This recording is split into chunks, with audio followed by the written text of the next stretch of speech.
मुझे ये हमेशा लगता है कि जब आप देश के बाहर जाते हैं, वो तो लीडर ऑफ ऑपोजिशन है वरुण जी, हम तो आम भारतीयों की तरह अगर जाते हैं तो हमें रहता है कि हमारे देश के बारे में ऐसी छवि कहीं भी गलती से ना हो जो कि देश को कहीं बदनाम करे। ये मुझे लगता है, आपको भी लगता होगा, मुझे भी लगता है, ये तो एक आम भारतीय की सोच है। लेकिन वहां जाकर जो बयान वो दे रहे हैं, मुझे लगता है कई बार बड़ा मुश्किल हो जाता है आप लोगों के लिए भी उनको संभालना और उन पर बयान देना टेलीविजन पर बैठकर कि राहुल गांधी ये सब कैसे, खालिस्तानी आतंकी कह रहा है राहुल गांधी और हमारी सोच एक है। अब आपकी सोच उनके साथ मेल खाती है क्या वरुण जी? सुचारिता जी, मैंने कल भी कहा, पहले भी कहा, आपके महाभारत के जो आपके शब्द बाण है, इसमें हेडिंग भी आ रहा था सुचारिता जी के शब्द बाण, तो शब्द बाण जो है धर्म और न्याय के लिए है या राष्ट्र के खिलाफ है, उस पर चर्चा होनी चाहिए। अभी आपने चाइना का यहाँ एग्जाम्पल दिया गया, चाइना में समझौता कर लिया, तो आप बता नहीं पाए कितना चंदा लिया। अब ये फिर दूसरे को बोलने नहीं दोगे ना, ये है इसलिए राहुल जी बोल रहे हैं वहां जाके, आप बोलने नहीं देते हो दूसरे को, ये स्वतंत्रता नहीं है। आप कह रहे हो ना स्वतंत्रता, ये स्वतंत्रता नहीं है, बोलने नहीं दोगे, बीच में बोलने लग जाओगे। बोलिए बोलिए वरुण जी, बोलिए। मुझे तो ये पता है कि मुझे ये पता है वरुण जी कि एक राष्ट्र को समर्पित आप एक व्यक्ति हैं, आपकी सोच क्या इस सोच से मेल खाती है कि आपके नेता के बयान को एक आतंकी बोले? देखिए हमारी और इनकी सोच एक है, मुझे तो पहले इस पर जवाब चाहिए। मुझे तो आप 1 मिनट दे दो, फिर इनको ही दे देना, इनके जहरीले शब्द बाण बोलने देना कांग्रेस के ऊपर, गांधी परिवार के ऊपर। मैं तो ये कह रहा हूँ, चाइना का उदाहरण दिया, चाइना का के साथ झूले कौन झूल रहे थे? उसके चीफ के साथ में मोदी जी। सबसे ज्यादा इम्बैलेंस व्यापार का चाइना के साथ है, भारत और चाइना का। सारी इकोनॉमी उसी से डैश मैच हो रही है। आप पूछ लो सत्य है कि नहीं? नवाज शरीफ का भाटी जी ने सबने उदाहरण दे ही दिया। वो तो 2 देशों की बात हो जाती है। सबसे देश का दुश्मन तो पाकिस्तान है, उसके बिगर प्रोटोकॉल आप भाग जाते हो, पहुंच जाते हो, आंटी बना लेते हो उनकी मम्मी को, तो वो तो सही है। लेकिन कुल मिला के जो आपने बात की है, जो आप अंतर्राष्ट्रीय पटल पे जाते हो, तो आपके जो आप एलओपी हो, चाहे सदन का नेता हो, प्रधानमंत्री हो, मैंने कहा था मोदी जी ने भी जाके कहा था 2014 से पहले भारत में कोई जन्म लिया उसको शर्म आती थी, तो वो भी गलत है।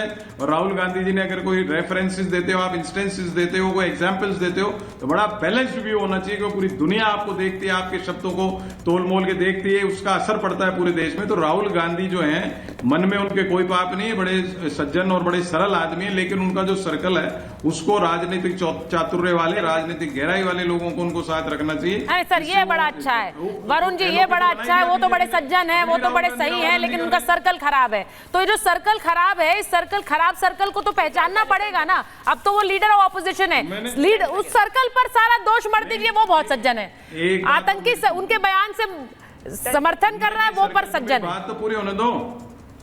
अब मेरी बात तो पूरी होने दो। मैंने कहा ना, थोड़ा सी सेकंड्स और दे दो। मैंने कहा कांग्रेस पार्टी को नेहरू जी, इंदिरा जी, राजीव जी के विजन से दूर डेविएट नहीं होना चाहिए, गांधी दर्शन से दूर नहीं होना चाहिए। और जहां तक इधर उधर लोगों के आप इंस्टेंसेस देते हो, तो निर्मला सीतारमण जी के जो श्रीमान जी पति थे, वो भी इलेक्शन प्रोसेस में उठा रहे हैं कई बार प्रश्न। तो जो राहुल गांधी के प्रश्न उठाए जा रहे हैं, उसमें आप 1-2 उदाहरणों को छोड़ दीजिए, तो वो कोई गलत नहीं। दीपक बोरा जी से समझना चाह रही हूँ, शिवम जी आ रही हूँ आपके पास, आ रही हूँ, पर एक बार मैं दीपक बोरा जी से समझना चाह रही हूँ। दीपक जी 10 सेकंड दे दीजिए सुचारिता। अच्छा ठीक है, 10 सेकंड ले लीजिए, जल्दी से ले लीजिए 10 सेकंड, बस 10 सेकंड। हाँ देखिए, मैं बस एक ही चीज कहना चाहता हूं। पहली बात तो हिंदुस्तान से जो यूनाइटेड स्टेट्स में गया है, कोई बच्चा नहीं गया है 10 साल का। उनका मन बड़ा चंचल है, अंदर से दिल बड़ा साफ है, चाहे वो बोल कुछ भी देते हो। अरे दिल में घुस गए थे क्या आप उनके? गजब बात हो गई, उनका मन बड़ा चंचल है। राहुल गांधी का मन कैसा है, हमें इससे कोई लेना देना नहीं होगा, अंदर से साफ। लेकिन जो जहर वो उगल रहे हैं हिंदुस्तान के खिलाफ, वो खतरनाक है। 10 सेकंड और दीजिए। 370 के विषय में राहुल गांधी ने जब हिंदुस्तान के खिलाफ बात की थी, वही बात यूनाइटेड नेशंस में डोजियर देते हुए पाकिस्तान के इमरान खान ने कोट कर दी थी। चाइना ने इसी तरीके से राहुल गांधी को कोट कर दिया था। आज सिख फॉर जस्टिस यानी कि आतंकवादी संगठन राहुल गांधी को कोट कर रहे हैं, एंडोर्स कर रहे हैं। क्या दिन आ गए भाई? हिंदुस्तान में दीपक बोरा जी से समझ रही हूं, नहीं है, पॉलिटिकल पार्टी है, लेकिन अगर कोई आतंकवादी संगठन आपकी स्टेटमेंट एंडोर्स कर रहा है, समझ रहे हैं आप कहां पहुंच गए? नहीं, ये बहुत डेंजरस है। मैं इसीलिए कह रही हूं, अब मुझे बड़ा हैरानी हुई क्योंकि भाटी जी आप हमेशा बहुत खराब बोलते हैं, लेकिन यहाँ कुछ ऐसी मुलाकातें हो रही हैं, एंडोर्समेंट हो रहे हैं, उसको आप सही बता रहे हैं, आप कह रहे हैं कुछ गलत नहीं कर रहे हैं राहुल गांधी। ये भी मजबूरी होती है गठबंधन की। अब अपने नेता के तो बयान का समर्थन करना पड़ता है, लेकिन गठबंधन के दल के नेता का भी समर्थन करना पड़ता है। एक बार मैं एम्बेसडर वोरा के पास जा रही हूँ। एम्बेसडर वोरा, ये बताइए जरा सर कि अब नेता प्रतिपक्ष किसी देश में जाते हैं, अब उमर जो जिनके बारे में हम बात कर रहे हैं, कांग्रेसी सांसद हैं, इनकी क्या एक पृष्ठभूमि है? क्योंकि मैं जब बताती हूं तो शायद यहां पर कुछ लोगों को पसंद नहीं आता है, लेकिन आप बताइए, एक नेता प्रतिपक्ष इनके साथ जाकर मुलाकात करते हैं तो एजेंडा क्या होगा? आभारी हूं मैम, बहुत बहुत धन्यवाद कि आपने मौका दिया है। अगर मैं अलग लग रहा हूं इसलिए आज सुबह मैंने अपने केश अर्पित कर दिए थे बालाजी को, तो I was bold this morning. और दूसरा, आपने मेरी मुस्कान के बारे में कुछ कहा था, हुजूम गम मेरी फितरत बदल नहीं सकता, क्या करूं मेरी आदत है मुस्कुराने की। मैम मैं भी सुन रहा था इस डिबेट को और हमारे जितने पॉलिटिकल लीडर्स हैं वो अपना पक्ष रख रहे थे। इतना कहना चाहता हूं, मुझे 51 साल हो गए कूटनीति में, 73 साल की मेरी उम्र है and counting on both sides. ये चीजें नहीं कही जाती जब हम विदेश में जाते हैं। ये जो महिला है ना इल्हान उमर, मैं इसको बहुत अच्छी तरह से जानता हूँ, सुना हुआ है, ये सोमालिया की रहने वाली है। इसकी टॉप प्रायोरिटी है सोमालिया, जो एक नॉन स्टेट है, और वहां से जितने रेफ्यूजी वो ला सके अमेरिका में उनको लाना चाहती है।